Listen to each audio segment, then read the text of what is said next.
जय मित्रांनो, तर आता जेव्हा आपण पोलीस कॉन्स्टेबल म्हणून भरती होतो तर तेव्हा आपल्याला पहिला पगार किती मिळतो, पहिली सॅलरी किती मिळते, ट्रेनिंग मध्ये आपल्याला पहिली सॅलरी किती मिळते, त्याच्यानंतर ट्रेनिंग संपल्यानंतर आपल्याला पहिली सॅलरी किती मिळते, त्याच्यानंतर काय काय अलाउन्स आपल्याला भेटतात, डीए वगैरे किती भेटतो, महागाई भत्ता वगैरे, त्याच्यानंतर टीए किती भेटतो, ग्रॉस पेमेंट आपल्याला किती भेटते, टोटल आपल्या इन हँड पगार आपल्या हातात किती येतो, या विषयावर आपण सविस्तरपणे बोलणार आहे.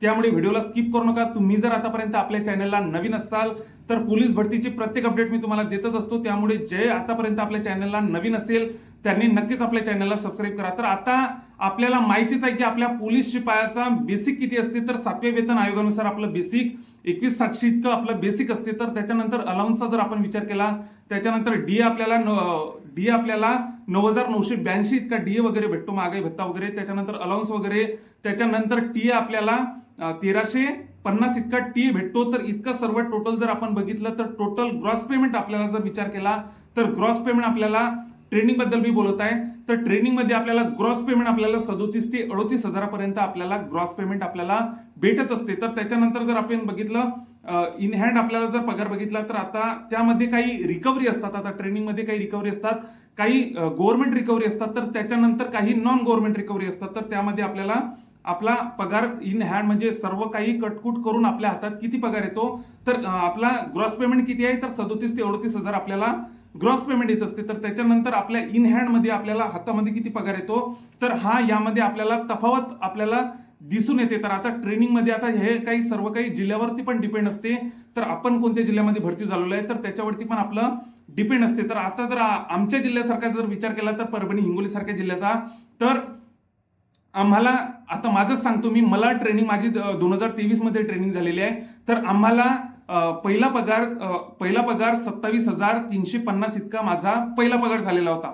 तर ग्रॉस पेमेंट वेगळं असते आणि इन हँड पगार आपला नेट पे पगार आपला वेगळा असतो. तर त्याच्यानंतर जर बघितलं तर आमचा पहिला पगार हा 27,350 आमचा हिंगोली जिल्ह्याचा पहिला पगार झाला होता. तर त्याच्यानंतर आता यामध्ये आपल्याला तफावत दिसून येते. तर आता तिथंच आता रत्नागिरी जिल्हा, आता रत्नागिरीचे काही मुलं आमच्या सोबत होते, त्याच्यानंतर पुणे जीआरपीचे मुलं होते, तर त्यांच्या पगारामध्ये आणि आमच्या पगारामध्ये 1 ते 1,500 हजाराचा फरक त्यांना म्हणजे 29 ते 30 हजारापर्यंत त्यांचा पहिला पगार झालेला होता. तर त्याच्यानंतर आमचा 27,350 आमचा पहिला पगार झालेला होता. तर पण आता नंतरचा विषय, प्रत्येक महिन्याला आमचा पगार म्हणजे खाली वरे होतच राहील. म्हणजे कोणत्या महिन्यात 28,000, तर कोणत्या महिन्यात 29,000, कोणत्या महिन्यात 27,500, अशा प्रकारे आमचा पगार होत राहिलेला आहे. तर पोलीस कॉन्स्टेबलचा अशा प्रकारे पगार होत असतो. तर त्याच्यानंतर जर आपण बघितलं तर आता ट्रेनिंग झाल्यानंतर आपल्याला पगार किती मिळतो, तर ट्रेनिंग झाल्यानंतर आपल्याला पगार मिळतो जो की आता समजा आपल्याला ट्रेनिंग मध्ये आपल्याला एचआरए वगैरे तर काही लागू नसते. जर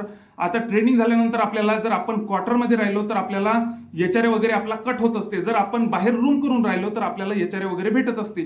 तर एचआरए वगैरे जर बघितलं तर आता आपल्याला ट्रेनिंगचा जर बघितलं तर आता समजा 27 आपण 28 ते 29 हजार, आता 30 हजार आपण ट्रेनिंग पेमेंट आपल्या पोलीस शिपायाचं पकडून धरू. तर आता 30 हजारापर्यंत सरासरी बऱ्यापैकी जिल्ह्यांना 30 हजारापर्यंत सरासरी पगार हा ट्रेनिंग पेमेंट 30 हजार असतो. तर त्याच्यानंतर जर बघितलं तर 3 ते 4 हजार म्हणजे 33 ते 34 हजार आपला ट्रेनिंग संपल्यानंतर जेव्हा आपण आपल्या जिल्ह्यामध्ये जात असतो, मुख्यालयाला अटॅच होत असतो, तेव्हा आपल्याला 33 ते 34 हजार आपल्याला इन हँड पगार आपला होत असतो, जो की ग्रॉस पेमेंट आपल्याला 42 ते 43 हजारापर्यंत आपला नंतर ग्रॉस पेमेंट आपलं जात असते. तर आपला इन हँड पगार आपल्याला 33 ते 34 हजारापर्यंत आपल्याला 21,700च्या बेसिक नुसार आपल्याला पहिला पगार आपल्याला जेव्हा आपण मुख्यालयाला ट्रेनिंग करून अटॅच होतो तेव्हा आपल्याला 33 ते 34 हजारापर्यंत आपल्याला पगार भेटतो. तर आता एचआरए मध्ये बऱ्यापैकी तफावत आपल्याला आढळून येते. तर आता मुंबई सारखा जिल्हा असो, त्याच्यानंतर ठाणे सारखा जिल्हा असो, पुणे सारखा जिल्हा असो, नागपूर सारखा जिल्हा असो, यांना अशा मोठ्या सिट्यांना एचआरए वगैरे जास्त मिळतो. पण आता तिथंच जर आपण वाशिम सारखा जिल्हा, अकोला सारखा जिल्हा, त्याच्यानंतर हिंगोली, परभणी सारखा जिल्हा, बुलढाणा सारखा जिल्हा, असे जे जिल्हे आहेत तर अशा जिल्ह्यांना एचआरए हा कमी भेटत असतो. तर असा फरक आपल्याला 3 ते 4 हजाराचा आपण म्हणू शकतो मुंबईचा आणि इतर जिल्ह्यांचा. तर अशा प्रकारे फरक आपल्याला आढळून येतो. तर अशा आपण पेमेंट बद्दल ही जी मला माहिती होती तर ही मी तुम्हाला ट्रेनिंगमध्ये आपल्या व्हिडिओ मार्फत तुम्हाला सांगितलेलं आहे. काही चूक झालेली असल्यास माफी असावी. तर त्याच्या सोबतच जर आता 21,700 आता तुम्हाला 21,700 आपल्याला मुख्यालयाला जेव्हा आपण अटॅच होतो तेव्हा 33 ते 34,000 आपल्याला पगार भेटतो. त्याच्यानंतर आपल्याला ट्रेनिंग पेमेंट 28-29,000 पर्यंत आपल्याला ट्रेनिंग पेमेंट भेटते. तर त्याच्यानंतर जर आता यामध्ये जिल्ह्यांचा मी सांगितलेलं आहे की जिल्ह्याचा फरक पडतो. मुंबई सारख्या जिल्ह्यामध्ये आणि हिंगोली परभणी सारख्या जिल्ह्यामध्ये फरक आपल्याला आढळून येतो पगाराचा.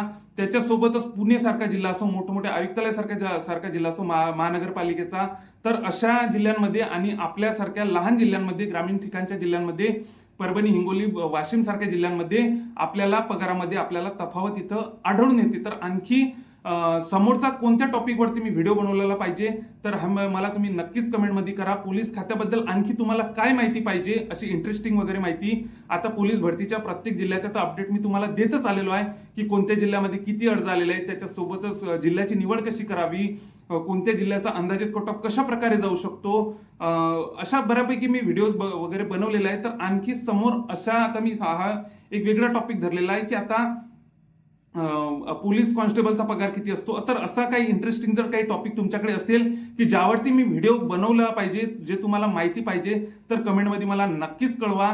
सोबतच तुमच्या मित्रांना पण हा व्हिडिओ नक्कीच शेअर करा. व तुम्ही जर आतापर्यंत आपल्या चॅनलला नवीन असाल तर समोरच्या प्रत्येक अपडेटसाठी आपल्या चॅनलला नक्कीच सबस्क्राईब करा. जय हिंद.